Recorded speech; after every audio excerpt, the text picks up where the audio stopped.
నమస్తే అండి. ఎలా ఉన్నారు? మీరందరూ బాగున్నారని మనస్ఫూర్తిగా కోరుకుంటూ, ఈరోజు మనం వరి నూక తయారీ విధానం చూద్దాం.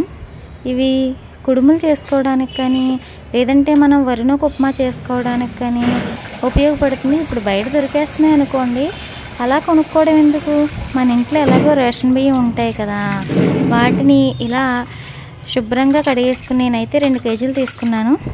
2 కేజీల బియ్యాన్ని ఇలా శుభ్రంగా మీకు 3-4 టైమ్స్ అలా వాష్ చేసేసుకుని, వాటిలో ఏమైనా వడ్లు, రాళ్ళ బట్టలు అలాంటివి ఏమైనా ఉంటే వేరేసుకుని శుభ్రం చేసుకుని తర్వాత వాష్ చేసుకోండి.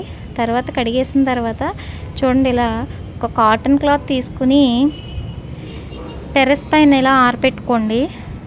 ఒకవేళ మీకు టెర్రస్లో పెట్టుకోవడానికి వీలుగా లేదు అనుకుంటే, నైట్ పడుకునేటప్పుడు రూమ్లో అయినా సరే పెట్టుకుంటే ఫ్యాన్ గాలికి మార్నింగ్ ఆరిపోతాయి. ఇలా ఆరబెట్టుకుని డ్రై చేసుకోండి.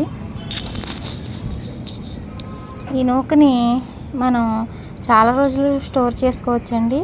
దీన్నే కొంచెం మెత్తగా ఆడించుకున్నట్లయితే బూర్లకు కానీ, బెల్లం తాలికలకి, వేటికైనా సరే ముగ్గు పెట్టుకోవడానికి, చలివిడి చేసుకోవడానికి, వీటన్నిటికీ ఉపయోగపడుతుంది. ఇలా శుభ్రంగా ఆరబెట్టుకుని ఎండబెట్టుకోండి. తర్వాత మిల్లుకు పంపించిన తర్వాత నేను ఇలా కుడుములకి అని చెప్పి మరుముగా ఆడించుకున్నాను. చూడండి, బయట కొన్న వాటికంటే కూడా మనకి చాలా పర్ఫెక్ట్గా వస్తాయి. తర్వాత ఈ నూకతో కుడుములు ఎలా చేయాలో నెక్స్ట్ వీడియోలో చూద్దాం.